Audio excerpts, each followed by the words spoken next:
What is up, Block fam? Welcome to today's episode where we are talking about the Yamaha MT-09. Recently hit 1,000 miles on it, so I'm gonna do a 1,000-mile review, talk about the things I like, the things I dislike. If you guys are considering possibly getting one of these bikes, hopefully this should give you a decent insight into what it's like to own one of these, things that you will possibly be drawn to or things that you will possibly be not drawn to make a better educated decision if you're considering getting a new MT-09. So this model specifically is the 2021 Yamaha MT-09 SP. Like I said, I have owned this bike for a bit and I've recently got over 1,000 miles on it. So 1,098 miles there. And we've done a couple things to it. Nothing major, nothing performance-wise, just because there's not really much out for the bike thus far performance-wise. The only things I've done to it, we've added a DPM race fairing windscreen thing. It keeps the wind off your chest, but not much else. It does help a lot though, instead of it just being totally naked in the front. I've also done ASV levers on both sides, the shorty levers. We've done these CRG Aero mirrors on the sides instead of having the big old mirrors that come up here. Block off plates, a Rockform phone mount on there. We've added these tech spec tank grippers, which these help so much. But whenever you're stopping, you're coming to a quick stop, it's like it keeps you from sliding forward, but as you guys can see, it is sliding forward a little bit even with the adhesive, so I've got to contact tech spec about that. Those things make a huge difference in the feel of riding the motorcycle, so highly recommend. I've got a strap here. This is just like a rock strap, just in case I want to haul something and I need to basically like tie it down to the back of the seat. I do have the Yamaha MT-09 comfort seat. That makes a big difference, highly recommend. And then I've just got some spools in the back which help us to maintain it. I have done a oil change on it already at 500 miles. The next oil change, we'll do a how-to, but it's pretty much just like any other oil change for the most part. Hashtag not a build sticker on the swing arm there, reminding myself to leave this bike alone. I'm really not trying to get too heavy into it at the moment. Gold valve stem caps, just like little splashes of gold here and there, right? I'm looking to replace the emblems, just a couple more little cosmetic things, but nothing major. Really trying to leave the bike alone. So it's supposed to start raining here shortly and I'm actually on the way to pick up some lunch, so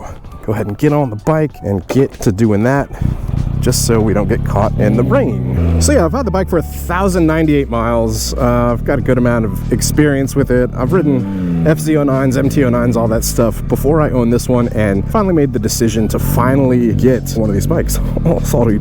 You guys know when you're driving by a place and you see a reflection, it's like, oh, dang, that's a good looking bike. All right. But yeah, I finally pulled the trigger, made the decision to buy one, and the reason I chose the MT-09 SP, especially like the new one from Yamaha, I was lucky enough to be able to get one, even though quantities were limited. Whenever I bought it, it was one of two currently in the United States, and you know, I was lucky enough to find one up in Jacksonville, which was super cool.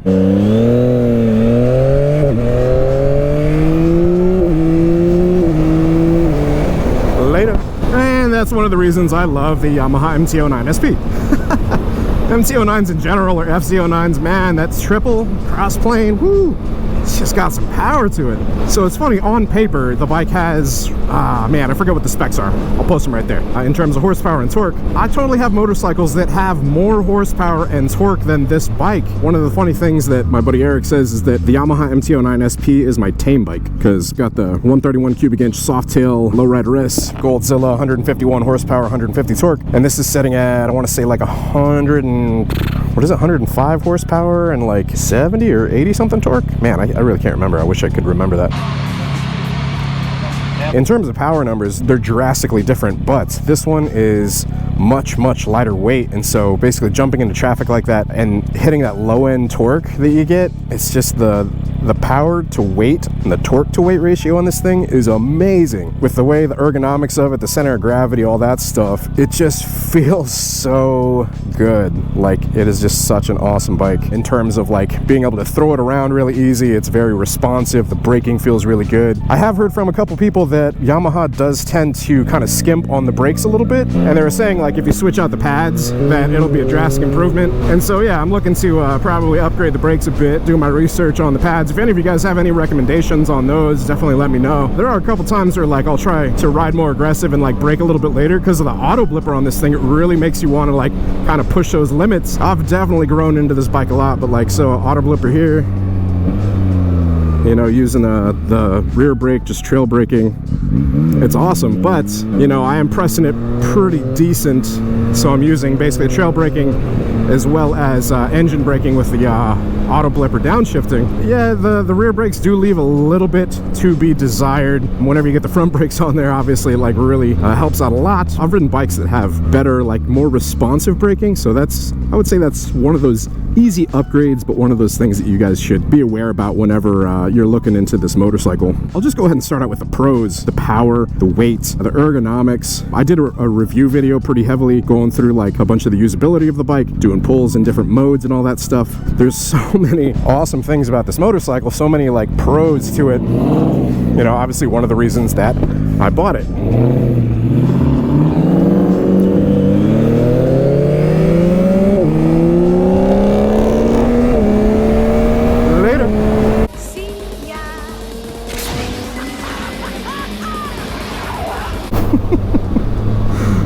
It's funny, you can buy a bike like this for 11,000, 12,000 and be faster than like most cars out there.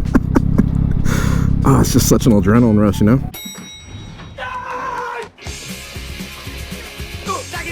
Alright, so picking up some Chipotle.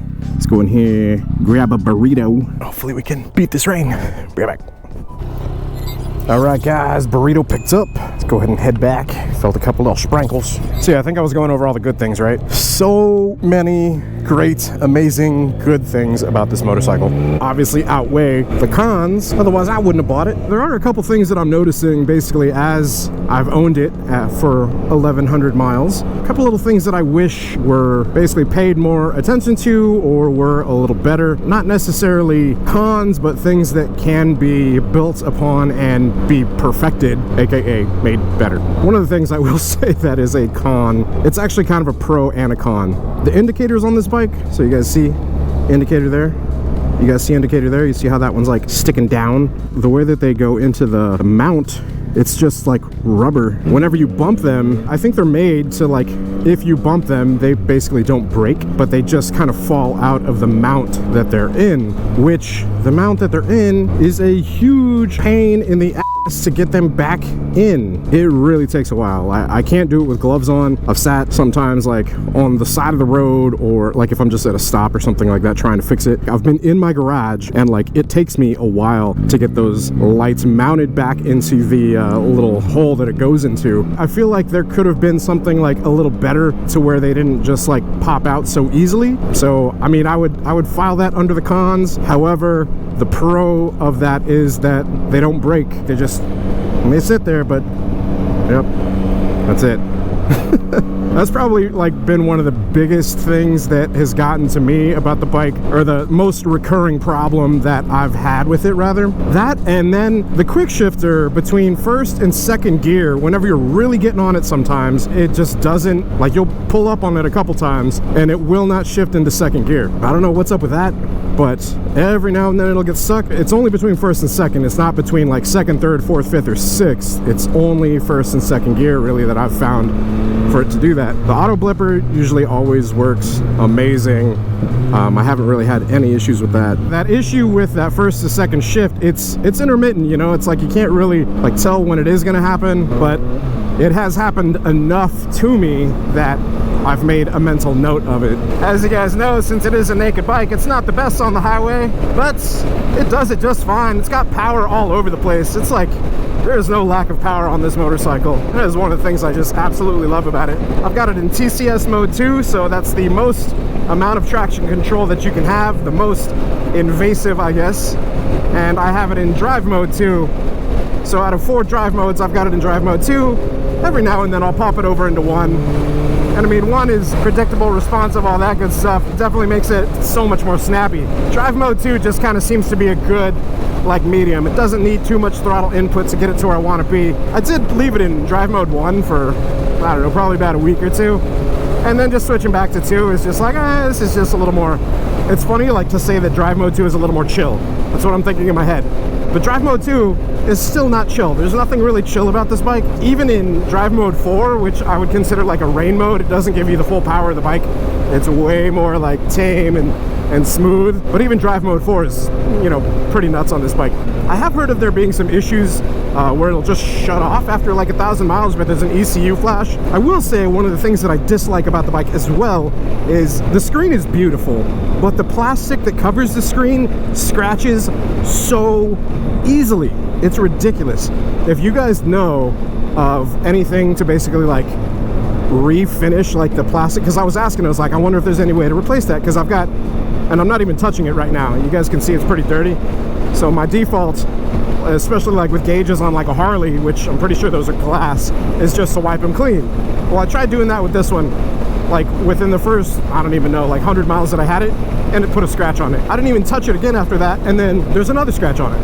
And so it's like this plastic, in the long term, performance wise, like man, it would be full of scratches. I'm only had the bike 1,100 miles and it's got like 2 pretty decent like looking scratches on it. Like they're totally visible whenever it's not like super dirty like it is right now. But would highly recommend, if you guys end up getting the bike, there's like these little guards for it, you know, like you would put on a screen protector for like a cell phone.